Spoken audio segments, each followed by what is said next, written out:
Uso y Abuso es una muestra que recopila varias experiencias durante un periodo de casi 3 años, que parte de un proyecto en colaboración con Celulosa Arauco en observar y ver los procesos constructivos de la madera. Y en esta muestra básicamente es una recopilación de varias experiencias desde lo académico,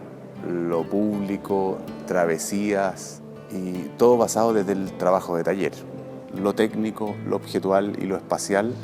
es donde se han ido involucrando ciertas actividades con lo académico, usando o realizando cursos en escuela de arquitectura o haciendo talleres con grupos de escuelas de diseño. Desde el campo objetual aparecen las primeras problemáticas de inversión del espacio en los trabajos con la moldura. Empezamos a cambiar la escala, que es el caso de la pieza que está en el acceso, que ya es una moldura desescalada habitable, y de ahí se fueron desarrollando y saliendo desde los perfiles de la moldura, llevando a otro tipo de perfiles, donde la problemática más bien tiene que ver con las percepciones espaciales más que la memoria de la moldura. Al llevarnos a estas percepciones espaciales siempre hay una pérdida de verticalidad y de horizontalidad, donde la percepción de flotabilidad del cuerpo empieza a ser completamente distinta, al igual que la luz y el uso de una superficie blanca como sin fin. Y en esta experimentación espacial partimos con sistemas modulares, que es el mismo de la moldura a forma de escaleidoscopio, y fuimos pasando cada vez a mantos más complejos, partiendo desde un perfil a otro perfil y generando mantos de doble curvatura y posibilidades de corte y confección para la construcción de estos mantos. La problemática del espacio básicamente era la construcción de un vacío. Una de las experiencias fue el Observatorio Pájaro de la Ciudad Abierta de Ritoque, que se construye mediante inflar un globo con una técnica muy artesanal de prensado con una cámara de neumático, con una cámara con caucho. En un día logramos trazar toda esta madera por el exterior del globo, desinflar el globo y quedamos con este nido o jaula que dio cabida a estas construcciones espaciales. Luego de ese laboratorio se empieza ya a construir un cuerpo de obra que empieza a hablar de distintos campos, de la objetualidad, de la espacialidad. En la puesta en escena tenemos 3 situaciones. La situación del hall central, que funciona como una gran instalación interactiva, ya que va construyendo esta especie de ciudad donde todos participamos en esta relación con cómo vamos construyendo ciudad entre todos, como un problema social. Y está contrapuesto con otra obra de otra exhibición que se llama Bridges and Borders, una curatoría internacional. Se llama Políticas Públicas la obra y corresponde a un proyecto en que me invitaron, en la cual las problemáticas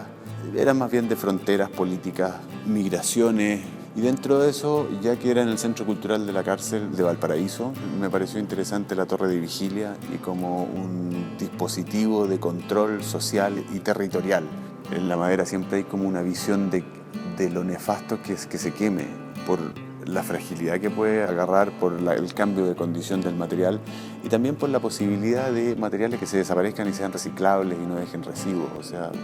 materiales biodegradables. Por otro lado, la sala de estudio, donde se planteó un poco como traer el taller para acá o el estudio claramente editado, de tratar de ir entendiendo todos los procesos por los cuales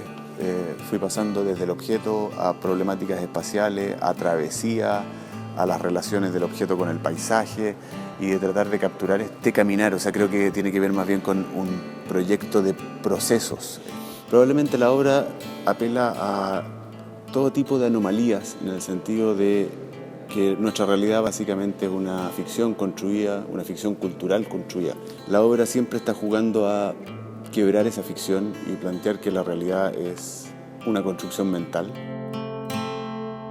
Luego acá en el museo estamos con el experimento HU1, que tiene que ver más bien con la construcción de una piel, de hacer una especie de inflable de madera, en los cuales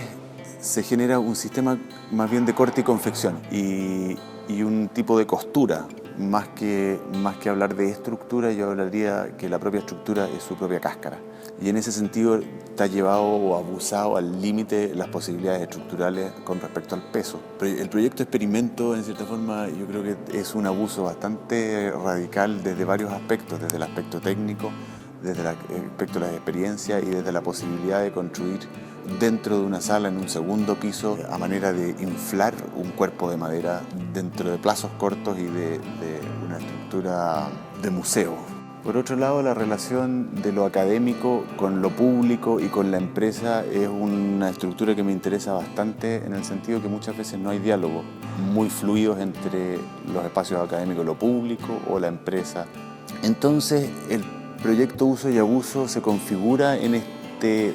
abusar de todos, abusar desde el museo, como forzarlo a traer a la academia dentro del museo, a forzar a la empresa, a forzar el espacio físico también y a abusar también de las técnicas de construcción. Creo que Uso y Abuso también lo fui entendiendo cada vez más como una problemática de expansión de los desarrollos del trabajo, expansión en el sentido formal,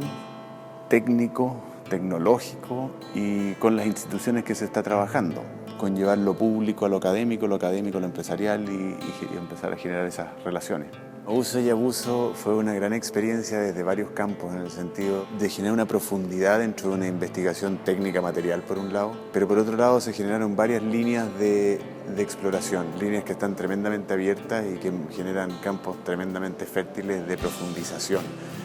Siento que es una muestra que recopila 3 años, pero por otro lado abre líneas de trabajo y posibilidades de expansión para poder profundizar dentro de varios de estos aspectos. Uno de los problemas o de las relaciones de trabajar con un material durante un tiempo es que permite una exploración y una profundidad mayor en el trabajo taller y puede permitir un trabajo más bien experimental en una época tremendamente industrial donde uno manda a hacer las cosas. Probablemente en esta exploración del trabajo de taller desde lo industrial hasta lo artesanal genera otras profundidades de relación con los materiales y que es interesante también relacionarlos con la escala de una industria como Arauco, que es mundialmente grande, y el trabajo de una persona en un taller.